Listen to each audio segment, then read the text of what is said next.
we are going to go over all of the basic small tools that you would use in sewing.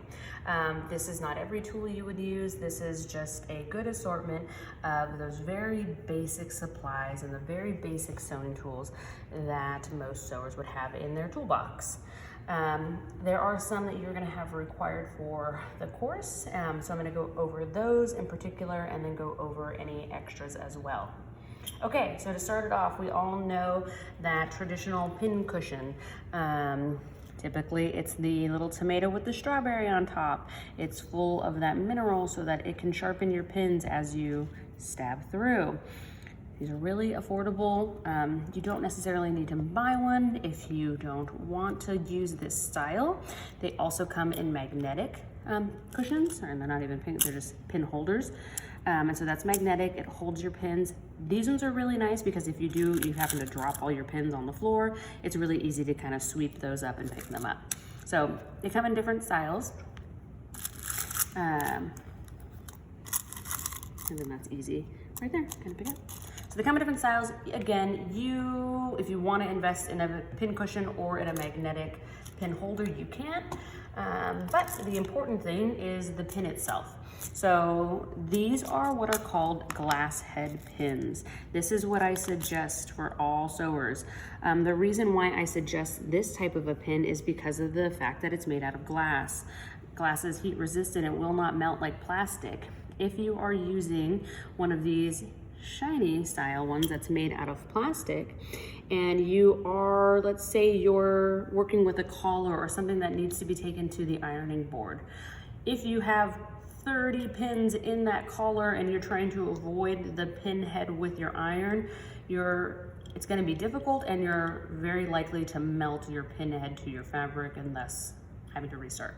So the glass ones can go to the iron, they can have heat applied to them, and they will not melt. So glass head is what I always suggest. They come in little containers like this, so again, you can just use the container if you want. They come in different thicknesses, so these are extra fine glass head pins. You can get fine, doesn't have to be extra fine. Again, it's just that glass that you're looking for. And that's nice because you can take it to the iron. So you need to have some pins. Another requirement is you need to have a pair of scissors or shears. This is a really good pair of shears. It's a 4-inch blade. These are gingers. They are self-sharpening, they say, but they can also be sharpened. They're a bent handle scissor. So if you can see, if I've got it here on this rotary mat, the reason for the bent handle is so that when you are using your scissor to cut fabric out, you don't have to lift your fabric up. You can leave your fabric flat on the table and you can still utilize the scissor and run it on a flat surface. So these bent handle shears are great.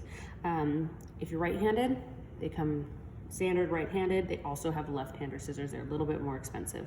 So you will need a pair of scissors or a pair of shears. These are the ones that I suggest. Again, the Ginger brand are great. You will oftentimes see me in my videos. I'll be using these little tiny embroidery scissors. These are Husqvarna Viking brand. They're just little, they're almost like snippers. I use them as a snipper. So again, these are little applique scissors. I'm so sorry, I called them embroidery. These are applique. They have a safety here, this little cover, and that's so when you're working with applique, as you're removing the excess material, this is a little guard here, a little safety from cutting into your fabric. Those are the ones I typically use. Here are a pair of Fisker. These are clipping scissors, so these ones, so sorry, I'm trying to open them up. And I cut myself, trying not to cut myself. Sorry, pulling down my safety. These are just clipping scissors. These are really helpful if you have, let's say, a piece of thread that you're pulling from your machine and you just need to snip. So sometimes called snippers, but there's little clipper scissors. These are helpful, but again, these have a sole purpose of just clipping little threads. So, sorry. I am left-handed, so you'll see me using right-handed supplies here. Okay, so outside of regular shears or scissors, the pins are a required tool for the course. You may see scissors like this that have this serrated edge. These are called pinking shears. These have a couple of different purposes. They can give it a decorative edge, but for the most part, when we're using it in the sewing class, we would use the pinking shears to finish off the edge of the fabric that doesn't unravel very easily. So if you were to take this to the edge of material, it would cut it into a zigzag pattern, and then it would just take it longer to start to fall apart. So these can be used as a seam finish. However, we're gonna avoid that, and we're gonna apply thread to the edge of our seams. So those are pinking shears. They look like little zigzags. Another type of a cutting tool is this blade right here. Again, this is the Fisker brand. I would normally use this with this self-healing cutting mat. So this mat down here, it's called a rotary mat, is used with this blade, which is a rotary blade, because it has this round blade here. And it also works with these really nice rulers. This one in particular has what's called a lipped edge, meaning that as you run the ruler on the mat, that lipped edge helps to keep it from sliding onto the mat and then skewing that straight line. So that's really helpful if you're, let's say, quilting, or if you're creating a bunch of pieces that are similar size, rectangles or squares, triangles. This is really great for cutting straight lines, specific sizes, multiple layers. Again, it's a rotary mat or a self-healing mat with a lipped edge ruler paired with a rotary cutter itself. Now the rotary cutter, right now it's in safety mode. They all have this kind of safety feature where to use it, you would either push the button out so that the blade gets exposed. When you're done using them, always push the safety button back on, and then that hides the blade so that as you know, if you were to go to grab it, you're not gonna cut your hand. So that's a really nice feature of these blades. Really, really helpful, again, if you're doing something like quilting. Okay, I'm gonna stay on the mat as I go through the last few supplies. Another tool for cutting would be this blade here, along with either this block or this other cutting mat. This is a buttonhole opener. So we will produce buttonholes in beginning sewing, and we'll use them throughout the process of sewing a design. This buttonhole cutter comes either with a wooden block or again with another self-healing mat. And it's really easy to use. It has a very sharp blade on the end. And what you do is you lay your fabric down where the buttonhole needs to be applied. And then you just apply pressure from the top down, and it will cut that nice, clean, straight line so that you're not using your scissors in there and you're not chancing cutting the threads. So this, again, either a self-healing mat or a wooden block is a buttonhole opener, and these are really helpful. Okay, those are essentially all of our cutting tools. Now we're gonna get to different types of supplies. We'll start with the ones that are useful for marking. There are a ton of different marking tools for sewing. All of these different tools have to be appropriate for fabric. So please do not use a pencil, a ballpoint pen, a Sharpie, nothing that is not made for fabric. My favorite tool to use is tailor's chalk. Tailor's chalk is like what it sounds. It is a piece of chalk that comes off fairly easy. If you were to put it onto fabric, let's say here, it removes very easily with just a little bit of rubbing, and you might just use a little bit of water, and it comes off very easily. But it can also be seen really easily because it's so nice and chalky. It comes in different colors, so I'm gonna go inside of my kit over here, and it does come in different colors. So they have blue, they have pink. It also comes with beeswax sometimes. So this one is without beeswax. This one has beeswax in it. What I will say is when it contains beeswax, it doesn't fall apart as easily, but it doesn't show the chalk as easily either. I try to avoid the ones with the beeswax because it can leave a residue. And again, it just doesn't show up as well. But the two different colors is always a great option to have. The white for darker colored fabric, and then the blue for lighter colored fabric. And I love, again, the ones that have no beeswax. You can also use a marker. So there are different colored markers. This is a water-soluble ink pen. This is the brand Mark Be Gone. These are really great. It has a Mark Be Gone side, which is you remove that with water, or a disappearing ink side. What I always tell the students is just make sure that if you're using the disappearing ink, you get to the project quickly. This will disappear within an hour or so. This will stay on until you apply water to it or steam.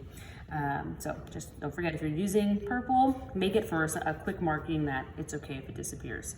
The only downside to these markers is sometimes they give off more color than you're wanting. And so if you're working with, let's say, white fabric and you go heavy-handed with the blue marker, sometimes it's hard to get out. So just, you know, lightly marking when you're using the water-soluble marker.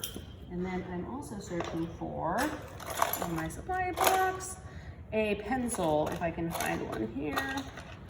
A couple different here. So outside of the marker, they also have, now they have fine point pens, they have ballpoint pens, so there's different options now when it comes to the markers.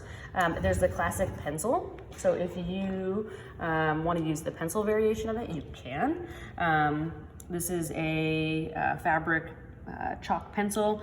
They come in white, they come in blue. Again, easy to remove, similar to the chalk. So pencil's another option. Okay, a very old school method of applying markings to fabric would be this paper with a tracing wheel. So this is tracing paper. It's a little old, so the chalk's kind of coming off of it. But this is another method. You could buy tracing paper, which comes in different colors. It comes in white, it comes in yellow, this blue, pink, and then you would use a tracing wheel. And what you do is you sandwich your fabric in between of the two blue surfaces, and you roll your tracing wheel over, and it'll give you those markings. These are helpful for when you're doing darts. So if you're doing a dart, because it's a straight line, a triangle shape, a tracing wheel is helpful for that. Otherwise, you can get away with using your tailor's chalk. Okay, the last few, and really some of the most important ones here. This is the measuring tape. So when you go to purchase a measuring tape, they typically come either 60 inches or 120 long. I like to have both of them. I like to have the 60 inch and I like to have 120. 60 inch I kind of wear around my neck all the time. The 120 I have just in case I know I'm doing a bigger project. This is used often. We use it to measure our fabric. So we lay it flat on the table. We use it to measure our fabric. We use it to measure around the figure or the form. So that can be wrapped around the body to get a measurement. We use these all the time. So you're definitely gonna want a measuring tape, and you're gonna want a flexible fabric measuring tape. Again, they come in 60 or 120. Definitely want a 60. If you can get a 120 inch, that'd be great as well. Okay, this here is a tool specifically for sewing. This is called a sewing gauge. You can kind of see it down there, sewing gauge. This little tool is very helpful to have at the machine with you all the time. It's great for beginners because when we work with seam allowance, the measurements are something that we're not used to using outside of the sewing room. And so this little dial right here moves along this ruler, and it's really helpful. So if you're using, let's say, 5/8 of an inch as a measurement, you can run that little dial to 5/8 of an inch, and then you can use that as you're sewing. And you can run that seam gauge along your machine or along the stitching bed, and you can help yourself with any of these measurements that, again, are specific to sewing. Really helpful. When you're doing hems, it's helpful. When you're just getting used to a specific seam allowance, it's very helpful. That is a seam gauge, and that's a required tool. Hand needles, they come in a slew of different boxes and containers. This is just a little assortment of hand needles. Sorry, they're kind of a little mess in there, but the dial rotates and then you can release your needle. Different sizes, these are sharps. So they're just all different thicknesses and lengths. And they have different size eyes on the needle there as well. So you can find one that works for you. Those are not required, you don't have to purchase those, but they will be available in class. Another couple of just kind of one-off supplies. I just have long tweezers. Those are helpful when you're threading the machine. This is an elastic puller or an elastic guide.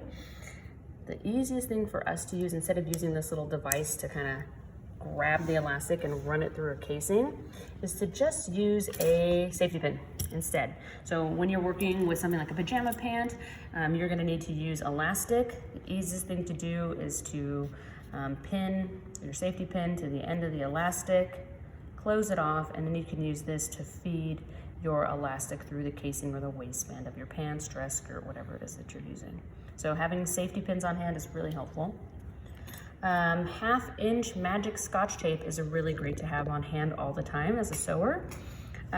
This is useful because when you are doing zippers, a little cheat that we'll go through in our videos and in the class is we'll talk about using 1/2-inch magic tape as a top stitching guide, because if you look, it's the perfect size. So if you were to place it on top of your fabric to hide your zipper, it's the perfect guide for your top stitching. So we use 1/2-inch magic in particular. Sorry, I'm just gonna try to get it off the spool here. Magic because it won't degrade the material as it sits on top. But again, if we were to top stitch on top of this zipper with fabric, in between, it would give me a great top stitching guide for a zipper there. So always nice to have on hand. Make sure it's magic, because magic, you can attach it to fabric and it won't ruin it. Okay, coming down to the last few supplies here. These are some that are a little unique. This is a Gina Magic, or Gina Mag, that's a hard one. It's a specific brand. Gina Majig, sorry about that. A Gina Majig. This is helpful in intermediate sewing when we get to making trousers or jeans. If you've ever been sewing and you come onto a really, really thick layer of material and you have a really hard time getting your presser foot to go over and stitch, this is really helpful. This sits underneath your foot. And let's say this is a blind foot, so it's a different foot, but this is gonna sit underneath your foot, and you can kind of work in here and you can lift the foot so that it slowly works onto it, and then you can remove it so that your foot goes back to a level surface. So it's, I don't know, about a little bit over 1/8 of an inch thick, a little less than 1/4. And it's just helpful to get you through really thick layers of fabric. This is a bias tape maker. This is really helpful if you're making, like if you wanna make drawstring, which we're gonna do in our, one of our first projects. This is helpful to make that bias tape or something like a drawstring or a strap. Okay, some of the last tools, a thimble. We kind of all know the thimble. It's a little protector for your finger. This is used when you're hand sewing. Those little dots help for you to push the needle through the material if it's thick without hurting your finger. I prefer leather. You can just make it out of a little piece of leather that you kind of wrap around your finger or typically your thumb, because that's what you use to put pressure through the fabric anyways. So, but that's just kind of one of those tools that everybody recognizes but doesn't always use. Okay. The final two, this is a point turner. This is really, really helpful. It's got a pointy end on one side, a round end on the other. If you're working with something like a Peter Pan collar, which has a curved edge, this is really helpful to run along the curved edge to use at the iron. They're typically made out of wood, or they can also be made out of a heat-resistant plastic. Let's see if I can find my white one. And so either way, you can take these to the ironing board, you can apply heat and they will not melt. Again, round side for curved areas, and then this pointed side is really helpful. Let's say you have a cuff or a collar and you want to make sure that the point is really pointy. This will help to get that out, and again, you can apply heat while simultaneously making the point. Okay, the last two tools, so important to sewing, very specific to whatever machine you are using. This is a bobbin case, and this is a bobbin. This bobbin is currently empty, there's nothing on it, but what it is it's a little miniature spool that would get covered in thread that goes below the sewing machine so that you can sew.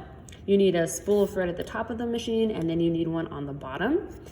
This, however, cannot go into our machines by itself. It has to go into a bobbin case, so it has to go inside of this little mechanism that holds it. They fit together like a glove because they're made for each other. Not all bobbin cases and not all bobbins are the same. So you wanna make sure that you're using the correct bobbin for the case and that you're using the correct case for the machine. So those are the basic supplies that you will need. Again, you don't need all of these. If you were to go to the store and purchase a really small kit, it would include scissors or shears. It would include pins. It would include probably a really small pack of hand needles. It would have a seam gauge. It would have a measuring tape. It would probably contain some type of a marking tool. And you maybe have a assortment of thread colors. But these are really this 1, 2, 3, 4, 5, and a really important tool that I did not bring out, which I apologize for. It would come with the last tool, a seam ripper. So these 6 supplies are the required supplies. This is a seam ripper. This little tool right here has a pointy end that can slide under a piece of thread, and a blade in here that can easily remove a stitch. This is a necessary tool for beginners. It's something that we always want to have on hand because we make mistakes, and this makes it very easy to remove. So these are those basic tools that you absolutely need for basic sewing. Oh, these can be purchased at any local fabric store like Joann. You can also purchase the really small kits that are affordable at Walmart, Hobby Lobby. You can get a kit on Amazon. But yes, if you go to a fabric store, they'll have all of these, and then they'll have the nicer versions of them. Happy sewing.